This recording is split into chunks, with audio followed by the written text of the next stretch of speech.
Alright guys, Dokkan has dropped the official details for an EZA LR TEQ SSJ2 Gohan. It wasn't that long since we got a brand new one for the 10th anniversary, but the TEQ one is finally going to be an EZA after all this time. Probably one of the longest units to not EZA, or oldest units to not EZA just yet, but we're finally here. So, kicking things off, he does start with 200% attack and defense and receives an additional key +2 per key sphere obtained. Guaranteed additional super. Chance to crit by 20% and will randomly change key spheres of a certain type to TEQ orbs. Then for 4 turns from the character's entry, we'll have 30% damage reduction and also guard. Very nice. Then for every key sphere obtained, 10% attack and defense, considering he's his own orb changer. That is also very nice. Then when attacking with 12 or more key, another 100% attack and defense. Then attacking with 18 or more key, and we've got a bit of a book going on right now, he will get an extra 100% attack, then 159% attack, and a chance to crit by 20% when HP is 58% or less. So things are getting a little bit techie. He will get a bit stronger and get more crit to go with the crit he starts with, taking him towards that 40%. Then attack 159 again and a chance to crit for 20% again, starting from the 5th turn from the start of battle.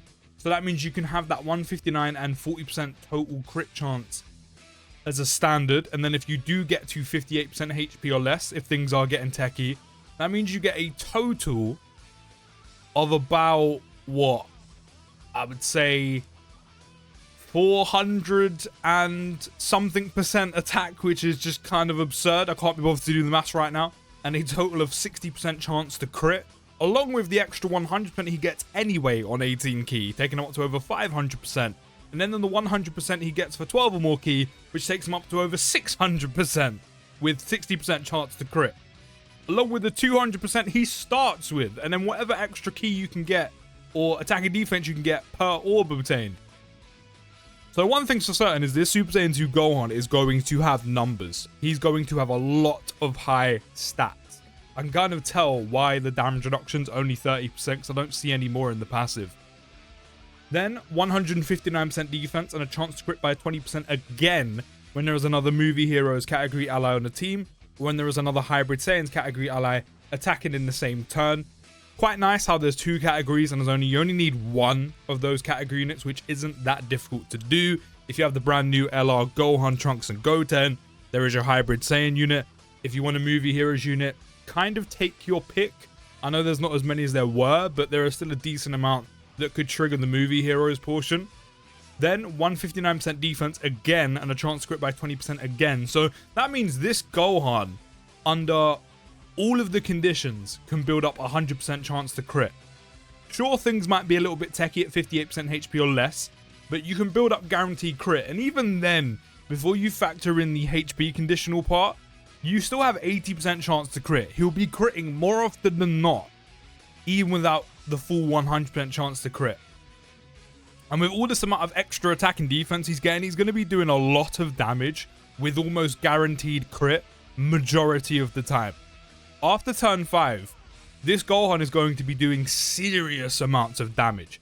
And a solid amount of defense by the looks of things as well. So 159% defense and 20% chance to crit, but there needs to be an ally whose name includes Goku, which, I mean, look how many good Gokus there are in the game. Whether they're joint tag units, reversible exchange, solo dolos, there are a ton of good Gokus in the game right now. That is going to be incredibly easy to proc. Or when there is another youth category ally attacking in the same turn. Again, even though there are two conditional parts of his passive, it's nice that there are 2 rather than just 1. And even then, they're very laxed. I said there are so many good Gokus in the game. You know, you've got the 10th anniversary one. You've also got the Carnival LSJ4 Goku, the Super EZA SJ4 Goku. You know, that's just to name a few. And then you've got the Year 7 EZAs, both of them. And then a youth category unit. Again, the main one being if you have the brand new LR Dokkan Fest. That's going to trigger it very easy. But Gohan is getting a lot of stats. And I mean a lot.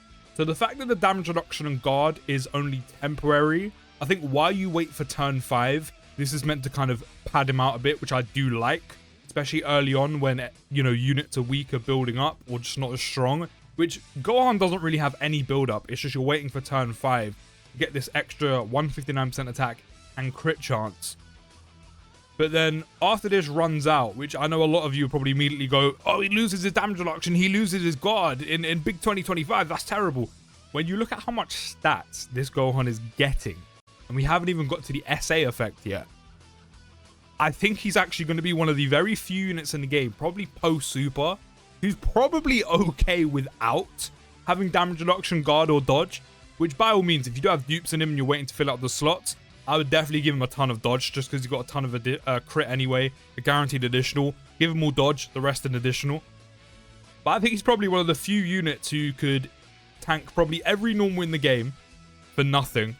Maybe not the brand new ones that, like Trunks, for example, that little dweeb. But then no one can tank also a 16 million super attack for nothing. Even 11 mil, you're probably pushing it a little bit. But I think for the most part, he could tank majority of the enemies in the game with just the sheer stats he has. So on 12 key, he's greatly raising attack and defense by 50% for one turn. There's another attack and defense raise. And on 18 key, he's raising attack. So it looks like he's stacking. And he's also stacking defense as well. Okay, I can see why they take the damage reduction and guard away from him, because the amount of stats he gets in his passive and he's stacking as well. With the 50% attack and defense raise on 12 key, yeah, this Gohan's fine. Again, I don't think any unit in the game is supposed to be a direct counter to the likes of Trunks, Gohan from the brand new Supreme Magnificent Battle. Yes, you could just straight up dodge it, but for the most part, I do think this Gohan could tank every enemy in the game without needing guard and damage reduction. So that's going to be a 20-30% stack on attack, which is fine because he gets so much extra attack anyway. The fact that you can just build that up, it's just kind of crazy. And a 50% defense raise is very, very nice. Very nice. They've done really well with his EZA. I said he's very good. I said the fact that he loses damage reduction and guard, I don't know where my poster's gone. It's fine. We'll go get it. But the fact that he loses damage reduction and guard really isn't an issue, by the way. So I said he just gets so much in terms of stats. And then think about the support he can get from the brand new LR Dokkan Fest if you do have him. Or them. Yeah, I'm not gonna lie, he looks crazy. He looks wild. Cannot wait to use him and just watch him just kind of obliterate most of the game. You can let me know your thoughts down in the comments, and I'll see you in the next video, guys. Take care, have a great day, and post.